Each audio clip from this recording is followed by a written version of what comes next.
Hello and welcome to today's video. So this time we're going to be taking a look through the final batch of vintage Return of the Jedi figures. This is wave 2. It's the 77 backs these originally came on, and there's a great selection of figures to look at today. So without further ado, sit back, relax, and let's get to it.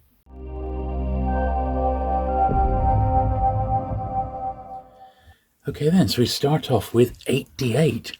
This was a pretty cool sort of droid, wasn't he? And I always thought that he sort of looked like death, if you know what I mean. That he was only missing like a scythe and like a black cloak, and he would have been like the epitome of death. But it's not a bad little figure, this one. He often does come yellow, but this one actually, for a change with my figures, it hasn't yellowed too badly. However, he doesn't stand up very well. I mean, he stands up, but it's just not brilliant. So as I'm going along here, there's not a great deal to be had of this one. So I'm just going to pop him on a little stand here, one of my little Starcase stands. And hopefully that'll make him stand up a little bit better. But he was always a sort of cool figure, but he looked like, he just looked like death, didn't he? I'm sure you know what I mean. But he was a cool one all the same, and he really sort of blended into the Star Wars universe. He's a cool one for sure. So next we've got the ATST driver. This is one of the cooler Imperials. I like his little Imperial signia on the sign there. Now, this is when they started doing these really, really tiny little guns, didn't they? And these were so easy to lose. Now, when I was checking through my figures, because I've been trying to make sure they've all got the correct guns, I noticed that there were these grey ones, and then there's some black ones as well. And I believe the black one is for the Princess Leia in Endor outfit, and the grey ones is for this one. So I seem to remember I used to have a little bit of blue tack holding this gun in place, so I'm not sure how well he's going to do it just off the cuff here. A pretty nondescript sort of face on this guy, wasn't it? He didn't have any expression, but I suppose that's exactly how they were in the film, weren't they, in Jedi? And also, and I wasn't sure about this, his legs are really like apart. They're really astride, and I had to look at my carded one. I've got a tri-logo one for this, and my carded one is the same, because I thought the figure had just been sort of pulled apart, but it's not. If you put the legs together, he wouldn't stand up very well. So that sort of pose is exactly how he should be, which is okay. It's all right. But yeah, quite a nice little figure, that one, the ATST driver.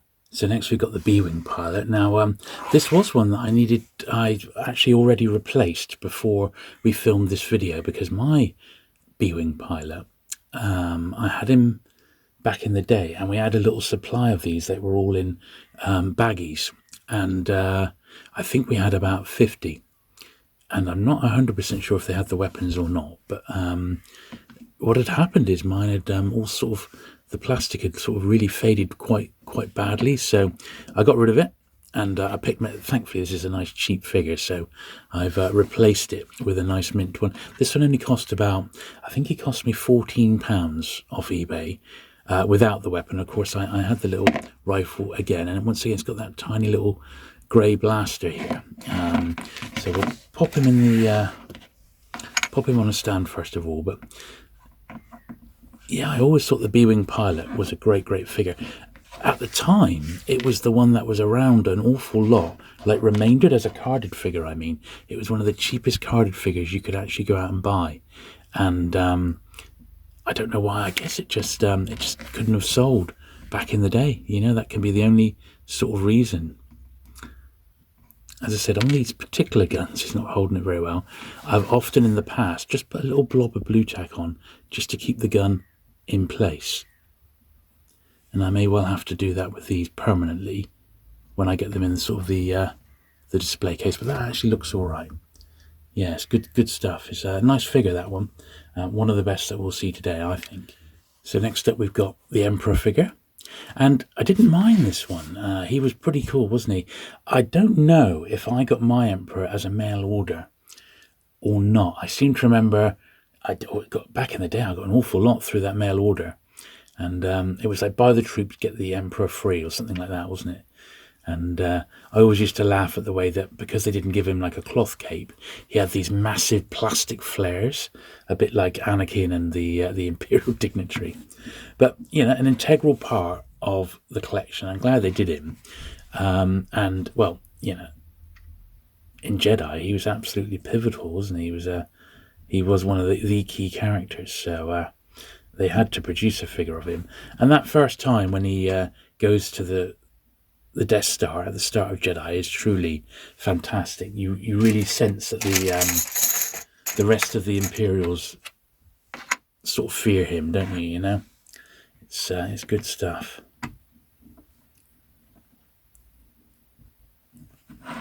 But yeah, they did a good job of him. They're really nice sculpt as well. They captured the Emperor's sort of evilness. I think it's an underrated figure. It's great. It was always super common back in the day. The Emperor was always one that you would have in there. And I think once again it was because it was a bit of a peg warmer more than anything. Now, next one we got here is the Han Solo in his trench coat outfit. And I really like this figure. This is one I always, once again, it was always quite common. In fact, all of the figures we see today, I think, were amongst the most common ones out there. There's no real rarities here, not compared to how readily available they were back in the day. Now, this Han is another one, which, once again, his legs are really, like, wide apart rather than being in, like that. So, I don't know, just down to the designer, I guess, at the time. And this particular figure, this Han in trench coat, there's a couple of variations. There's two different sorts of styles of faces. This is what they call the detailed face. And there is one which has got much softer features on it. And then there's another one which has got like the camouflage there on the lapels. And mine's obviously the one without the camouflage on the lapels. So a couple of versions to keep an eye out for.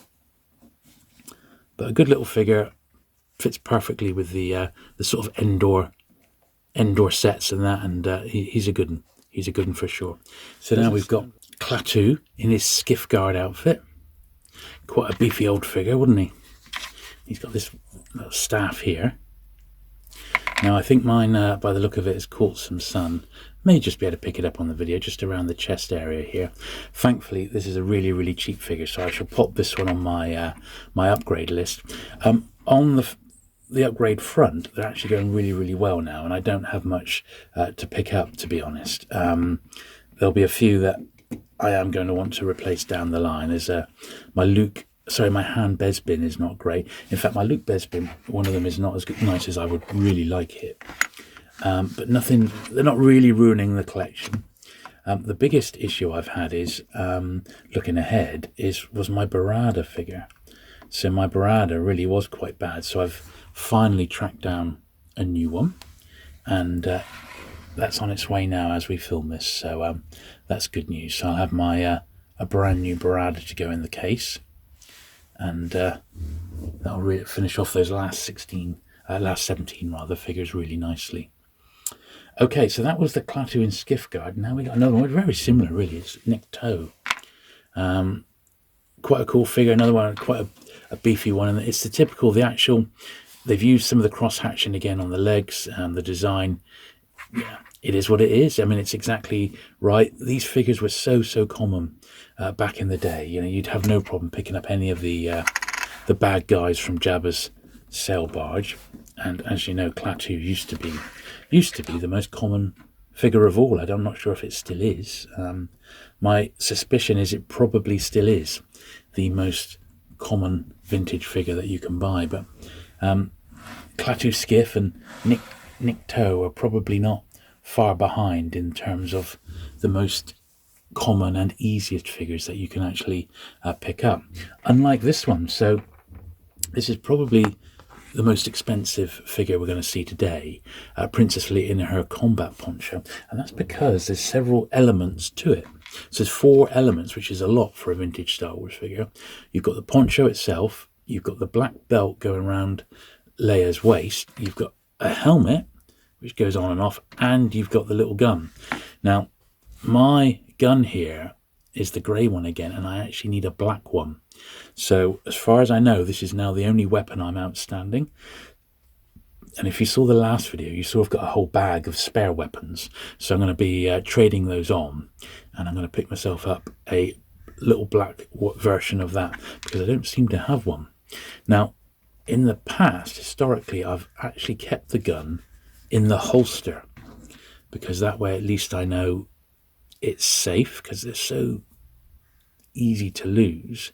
So I'm hoping it's just gonna go in. Yeah, there we are. So that's got that gun safe there. And then I have known people be able to have the hat just being held in her hand. It's a bit fiddly. It depends how tight her wrist is, and there it is. So that actually, I think that looks pretty cool, except it would be nice to have the helmet round the other way, I think. I think that looks quite nice, actually. So yeah, I think we'll pop her on a stand like that. That will do the trick. If I can get her on a stand without it falling to bits on me.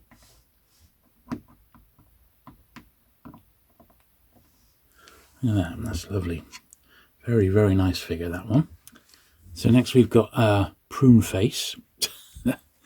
Awful, awful figure. Not a fan of this one, I'm afraid to say. I mean, that's probably why they gave him a cape, wasn't it? To cover it up. I mean, he is what it is. It's part of the collection. It's part of Jedi, isn't it? Even the weapon looks like it's borrowed from like Action Man or G.I. Joe or something like that. It just looks very, very pathetic. But it's a unique weapon. So, but I think he does look better when he's got his cape on, like so. And once again, this is another figure that you'll find is amongst the easiest of all to pick up if you are collecting. And that's the good thing about collecting, and also the bad thing, because you can pick up a lot of figures very cheaply. These ones that we're seeing today, maybe with the perhaps exception of the Princess Leia, are some of the easiest and cheapest figures that you can pick up. So you pick up quite a bit early on, thinking, oh, I can get all these figures, it's easy. And then you start getting to some of the harder ones, and it's a different ball game completely. I think I'd like to, come off his pace there, I'd like to make him look a little bit more animated because he just looks rubbish like that. So if I put his arm out a little bit, maybe like he's offering his gun out to someone. Well, he's not great, but he looks, I think, a bit better while he's holding his gun. Now, this is a figure I always quite liked. It was the old Rancor Keeper, and when you've got him next to the Rancor toy, he does look really, really cool, doesn't he? Got quite a bit for your money, and you've got to help but think it was the same designer who maybe came up with the Gamorrean Guards, with this guy's big fat belly, like, you know. But he's a good figure, this one. He once again a unique weapon, and shame he didn't make a reappearance in the Book of Boba Fett, but we had Danny Tuco, who was he's a great actor, isn't he? And he's got this like slap cap on his head to cover his bald head. It's a nice figure, that one. It's not bad at all. Nice and robust. He stands up all right. So this one probably doesn't need much in the way of a stand, but I'll put it on one anyway, just for the sake of this video. But I think when I put him in the cabinet, I'm probably not going to bother putting him on a stand, because he stands up all right anyway, you know. Okay, then we got, sadly, a couple of Ewoks to finish off. Well, I do apologise because I'm not their biggest fan. But once again, it's two fairly common ones. So we got Tebow here. So he's got 3 parts to him. And got like a little belt thing with a horn on it. One of them played a horn, didn't he? The headdress. And this big, thick staff. So it's probably best if I pop Tebow on a stand first. But once again, as you see, this particular wave are all really common figures, and I have to think that they were released around the time, at least in the UK, when Star Wars was just starting to wane a little bit, and that, I think, is made why these figures were so common. Well, he doesn't hold it that well with that one. I wonder if it's easier to have his staff in this arm. There we are. That seems a bit a bit better. He holds it in the left arm a bit easier. But I mean, although I'm not a massive fan of the Ewoks, they are an integral part of Jedi. So you can't help it. They're just part of the film. So it's not the end of the world. It's just just not their biggest fan.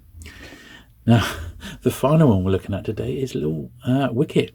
So they really sort of captured this figure very, very well. You can almost see where they pulled, holding the staff, where they pulled that sort of figure design from, can't you? Cute little figure. And Warwick Davis, absolute integral part of Star Wars these days.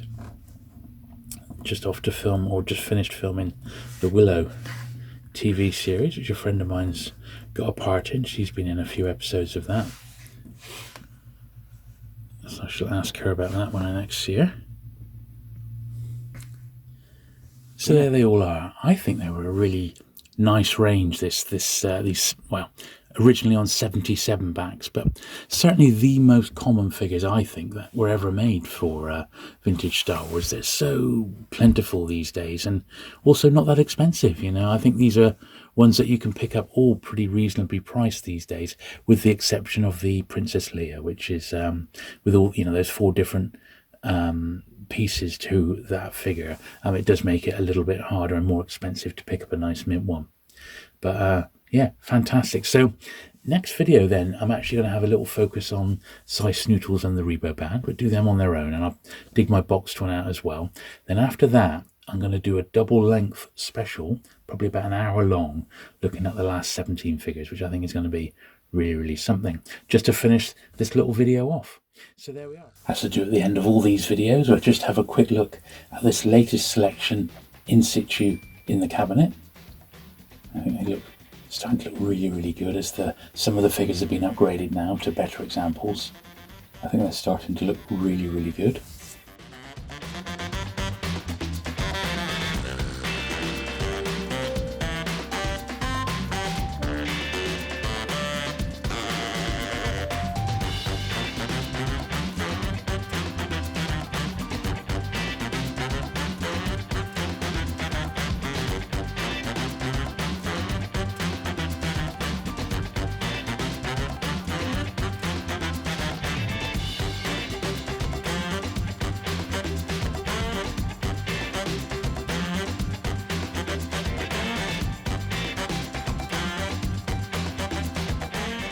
Video off.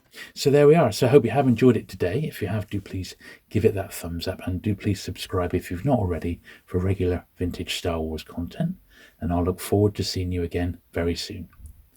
Bye.